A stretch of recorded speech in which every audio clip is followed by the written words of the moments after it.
Théo, l'explorateur témoin. Un projet sur la route des pôles par Blanche Migeonnet.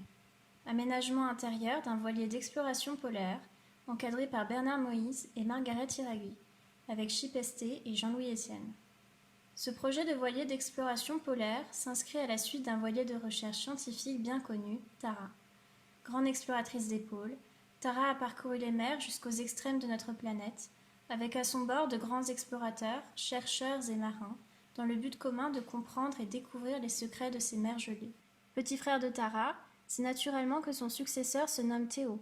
Bien qu'accessible à des passagers, il garde comme sa grande sœur la recherche au cœur de sa mission. Si l'histoire de notre monde s'est écrite par les cartes, qu'en est-il de ces images récoltées par la NASA du pôle Nord, dont la fonte rétrécit progressivement sa surface? Cartographie et environnement changeant d'année en année attendent les futures explorations. Ainsi, on peut se demander comment conserver, capter et prendre note de ces changements, comme un récit retraçant les contours de notre monde moderne. Comment donc garder la mémoire de ce qui va disparaître? Les glaces qui fondent au pôle Nord sont un sujet bien connu et pourtant assourdi. Un cri silencieux. Cette situation ignorée puise ses racines dans de simples constats. C'est un endroit éloigné géographiquement, cette réalité est déliée de nos vies quotidiennes, et les seuls véhiculateurs de ces informations sont des spécialistes comme des scientifiques ou des associations.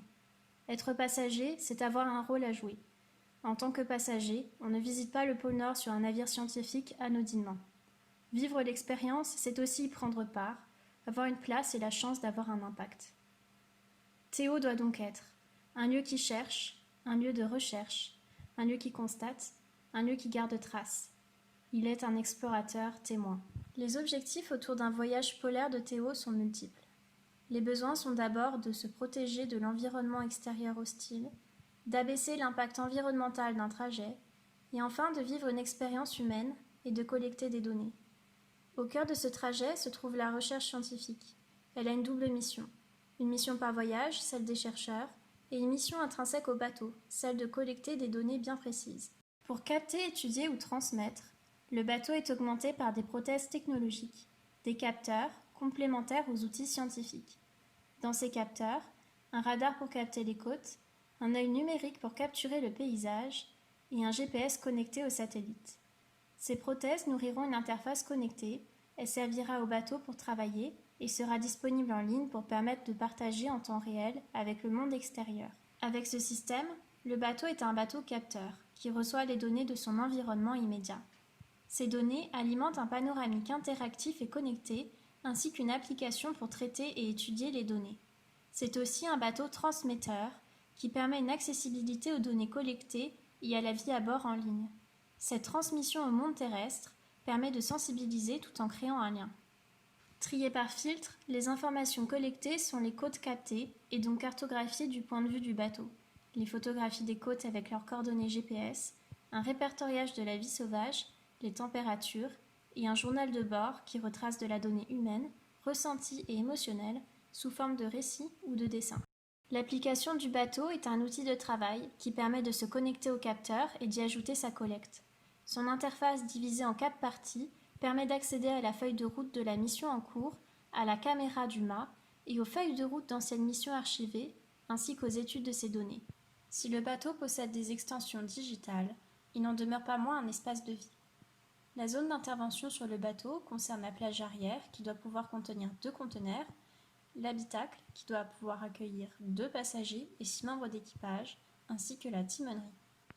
Les intentions spatiales suivent le concept. Impliquer, la recherche au cœur, la recherche pour tous. Séquencer, un espace en oignon divisé par activité. Et capter, un intérieur sensible à son extérieur. Les interventions spatiales suivent ces principes. Au cœur du projet, la recherche et le dialogue. C'est un lieu d'implication pour tous et de convergence des savoirs. Ce noyau génère autour de lui l'espace. La deuxième séquence spatiale est de l'ordre des communs. Elle s'organise par une circulation qui distribue à des espaces ouverts. Tout au long de la coque, des espaces individuels et de repos. La captation de l'extérieur se fait quant à elle à différents niveaux. La première est une captation active de données. Son récepteur se situe dans le noyau, salle de collecte. Une deuxième captation existe, partout dans le bateau. Elle crée un lien plus intime entre chacun des passagers et le ciel. Le projet d'aménagement du bateau doit réussir à faire cohabiter deux grandes zones spatiales qui s'opposent. D'un côté, l'espace de travail, primordial dans le programme du projet, et de l'autre, des espaces vie, nécessaires au fonctionnement quotidien à bord. Outils du travail des scientifiques, les laboratoires secs et humides et les conteneurs sont utilisés par la recherche et pour les scientifiques. La salle de collecte fait office de lieu de travail commun entre les passagers et les scientifiques. Deux zones de transition font le lien entre l'intérieur et l'extérieur de l'habitacle. Une zone sèche pour s'habiller contre le froid et un sas humide sur la plage arrière protège des intempéries et contient le matériel technique pour les expéditions ou la plongée. Il permet également l'accès aux conteneurs depuis les laboratoires et la salle de collecte sans sortir à l'extérieur. Permettant de caler les conteneurs, un grand mobilier convivial se transforme en un lieu de vie et en une zone de préparation du matériel pour les expéditions. Les espaces de vie de l'habitacle se divisent en deux parties, un espace partagé et commun et un espace réservé à l'équipage.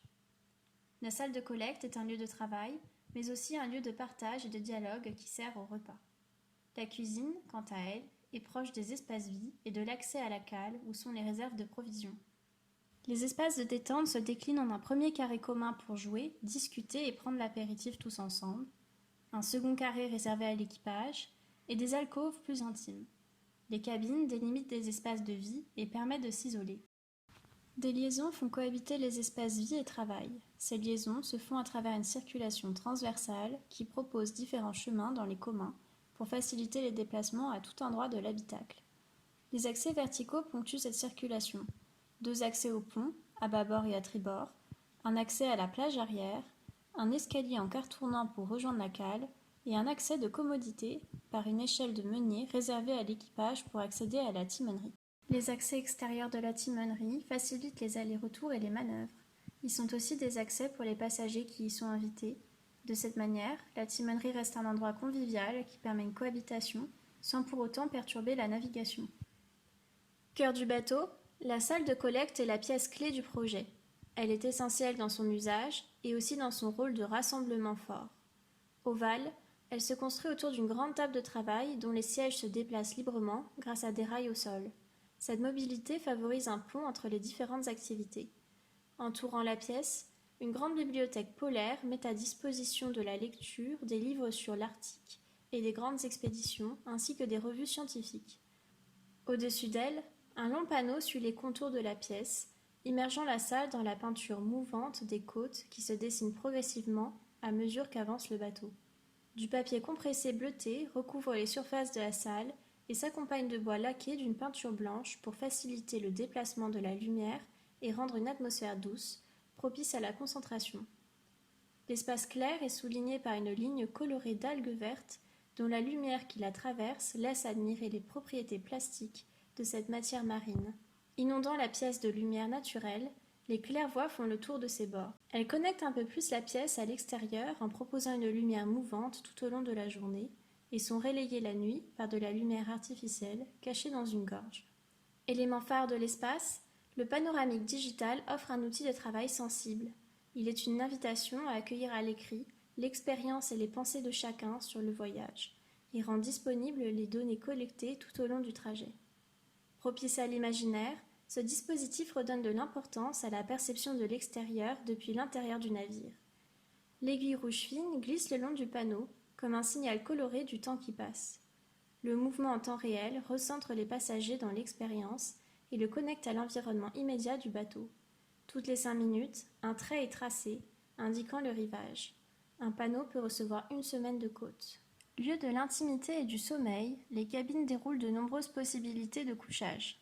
Pour les passagers, 2 cabines triples, 2 cabines doubles, une cabine double avec des lits simples, et pour l'équipage, une cabine officier simple, une cabine double et une cabine triple. Toutes les cabines proposent la même ambiance et offrent le même niveau d'attention. La cabine passager triple est séquencée entre les zones partagées et privées. La chambre s'organise autour des capsules sommeil, plus intimes, dont le hublot partage à l'espace sa lumière naturelle. Claires et lumineuses, ces capsules sont des lieux de vie idéales à l'introspection. Des rangements à hauteur permettent de garder proche de soi ses affaires les plus précieuses. Une connexion avec l'extérieur se fait avec les vagues et les nuages, retransmis lumineusement par un hublot numérique. Ainsi, les capsules sommeil laissent la place à la rêverie en créant avec le passager un lien personnel et apaisant entre mer et ciel. L'espace partagé est un lieu d'échange qui propose des rangements et des assises et est un sas vers les espaces communs. La cabine équipage double est une version optimisée de la cabine passager. Si la capsule sommeil individuelle est plus petite, elle offre la même connexion avec l'extérieur et un confort d'usage similaire. Entre captation de données et captation sensible, Théo est un navire engagé, profondément imbibé du contexte et des enjeux autour de l'Arctique. À la fois outil de travail et voyageur rêveur, il fait partager une expérience intense à ses passagers. Merci d'avoir pris la voile avec moi autour des pôles.